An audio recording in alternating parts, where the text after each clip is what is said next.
Dengerin suara tadi, itu adalah awal dari sebuah tragedi. Dan tragedi ini, percaya atau enggak, bakal bantu kita ngerti kenapa sih kita tuh sering banget gagal total waktu berhadapan sama orang asing. Coba bayangin ya, waktu itu bulan Juli 2015 di jalan raya yang sepi di Texas. Ada sebuah pelanggaran sepele banget, cuma lupa nyalain lampu sein. Siapa sangka hal kecil itu malah jadi awal konfrontasi besar yang bikin heboh banyak orang. Nah, ini dia nih teka-teki utamanya yang mau kita pecahin bareng-bareng. Soalnya kasus ini tuh bukan cuma soal satu polisi dan satu pengemudi aja. Ini tuh tentang kita semua, tentang kelemahan paling dasar dalam cara kita ngejudge orang asing setiap hari. Gila ya, cuma dalam hitungan menit, situasi yang tadinya cuma tilang biasa berubah jadi penangkapan yang kasar. Dan yang lebih parah, 3 hari kemudian, Sandra Bland ditemukan meninggal di sel tahanan. Kok bisa secepat itu sih? Nah, buat mecahin teka-teki ini, kita perlu ngerti 3 ide penting banget dari karya Malcolm Gladwell. Kita semua kan suka ngerasa jago ya nilai karakter orang. Kita kayak punya alat khusus di kepala kita buat ngebaca orang asing. Tapi masalahnya, alat itu ternyata rusak dan rusaknya parah banget. Oke, kerusakan yang pertama itu settingan default kita. Pada dasarnya, kita tuh cenderung percaya sama orang. Ya iyalah, kalau nggak gitu dunia nggak akan jalan kan? Kita percaya kasir ngasih kembalian pas, percaya teman kerja bakal ngerjain tugasnya. Tapi, justru karena settingan default inilah, kita jadi gampang banget dikelabui. Mau lihat contoh yang ekstrim? CIA loh, Badan Intelijen paling canggih sedunia. Ternyata seluruh jaringan mata-mata mereka di Kuba itu isinya agen ganda. Dan itu berlangsung puluhan tahun. Kok bisa?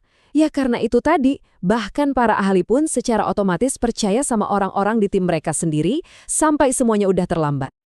Ketemu langsung aja nggak jamin. Contohnya Perdana Menteri Inggris, Chamberlain. Dia ketemu langsung sama Hitler loh. Pulang-pulang, dia yakin banget Hitler itu orang yang bisa dipercaya. Dan keyakinan itulah yang justru jadi pembuka jalan ke perang paling parah dalam sejarah. Kerusakan kedua apa? Namanya ilusi transparansi. Ini adalah keyakinan kita kalau kita tuh bisa ngebaca orang kayak buku terbuka. Kita mikir, oh senyum pasti artinya bahagia. Gelisah, wah pasti ada yang disembunyiin. Tapi gimana kalau anggapan kita itu salah total? Gladwell nyebutnya match sama mismatch. Ada orang yang kelakuannya itu cocok sama perasaannya, tapi ada juga yang nggak cocok, alias mismatch. Contoh paling terkenalnya Amanda Knox. Waktu dia dituduh ngebunuh, kelakuannya tuh santai, malah kelihatan aneh. Nggak sesuai sama bayangan kita tentang gimana seharusnya orang yang nggak bersalah bersikap. Dan salah paham inilah yang hampir aja menghancurkan hidupnya. Bukti paling nampolnya datang dari pengadilan. Jadi waktu hakim ngeliat langsung sikap si terdakwa, keputusan mereka buat ngasih jaminan atau enggak, itu ternyata lebih jelek hasilnya dibanding algoritma komputer yang cuma ngeliat data doang. Ini nunjukin apa? Nunjukin kalau yang kita anggap petunjuk, sikap orang itu, seringnya cuma noise aja, bukan sinyal yang beneran. Oke, jadi kita nggak bisa asal percaya dan kita juga nggak bisa baca ekspresi orang. Terus gimana dong? Nah, ternyata kita sering banget ngelupain petunjuk paling gede dari semuanya, yaitu bukan siapa orangnya, tapi di mana dan kapan dia berada. Konsep ini namanya coupling atau keterkaitan.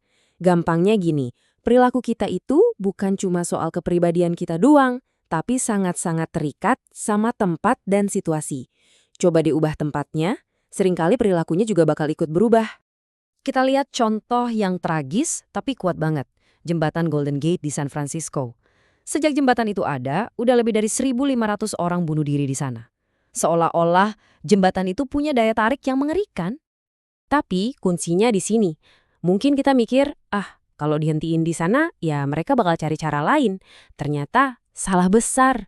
Waktu para peneliti ngelacak orang-orang yang berhasil diselamatkan dari jembatan itu, 95% dari mereka nggak pernah nyoba bunuh diri lagi seumur hidupnya. Artinya apa? Dorongan itu bukan cuma dari dalam diri mereka, tapi terikat erat sama jembatan itu. Begitu konteks jembatannya dihilangin, dorongannya juga ikut hilang. Prinsip yang sama persis juga berlaku buat kejahatan. Kriminalitas itu nggak nyebar rata di lingkungan kumuh. Enggak. Kejahatan itu super terkonsentrasi di jalan-jalan tertentu, bahkan di pojokan jalan tertentu aja. Geser satu blok aja, itu bisa jadi bedanya antara zona bahaya dan tempat aman. konteks itu segalanya. Oke, sekarang kita balik lagi ke pinggir jalan di Texas tadi. Tapi kali ini kita udah punya alat baru buat ngeliat apa yang sebenarnya terjadi. Coba kita gabungin semua ya. Pertama, si polisi ini membuang default to truth-nya. Dia dilatih buat nyari skenario terburuk. Kedua, dia kena jebakan ilusi transparansi. Dia salah baca. Rasa kesal Sandra Bland yang wajar malah dianggap sebagai ancaman. Dan ketiga, strateginya salah konteks. Dia pakai taktik super agresif yang harusnya buat daerah rawan kejahatan. Tapi ini kan di jalan raya biasa yang sepi. Nah, 3 kesalahan ini akhirnya menciptakan badai yang sempurna. Nah, kalau kita ngelihatnya dari sudut pandang ini, jadi jelas banget kan kalau ini tuh bukan cuma kesalahan satu orang. Ini adalah kegagalan sistem. Jadi, yang salah itu bukan cuma orang per orangnya, tapi juga ide-ide dan sistem pelatihan yang keliru, yang akhirnya nuntun mereka ke tindakan itu. Dan ini pelajaran yang jauh lebih besar buat kita semua. Kita sebagai masyarakat seringkali mau hal-hal yang kontradiktif. Kita pengen aman, tapi kita juga pengen ada rasa saling percaya. Kita percaya banget sama intuisi kita soal orang lain, padahal bukti udah nunjukin intuisi kita sering salah. Kita nggak ada paham betapa kuatnya sebuah konteks bisa membentuk perilaku seseorang. Pada akhirnya, tragedi Sandra Bland ini seolah-olah maksa kita buat ngaca. Pertanyaan sesungguhnya tuh bukan apa yang salah sama polisinya, atau apa yang salah sama pengemudinya. Pertanyaan yang lebih penting adalah, apa yang salah dengan alat yang kita semua pakai untuk memahami satu sama lain? Dan yang lebih penting lagi, apa yang mau kita lakukan untuk memperbaikinya?